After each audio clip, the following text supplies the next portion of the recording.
In A&D, physical objects are stored in libraries. To use these physical objects, we have to load the libraries.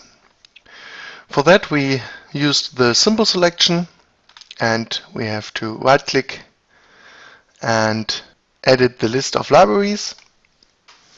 And here we can load libraries and choose from all libraries which are placed in the folders.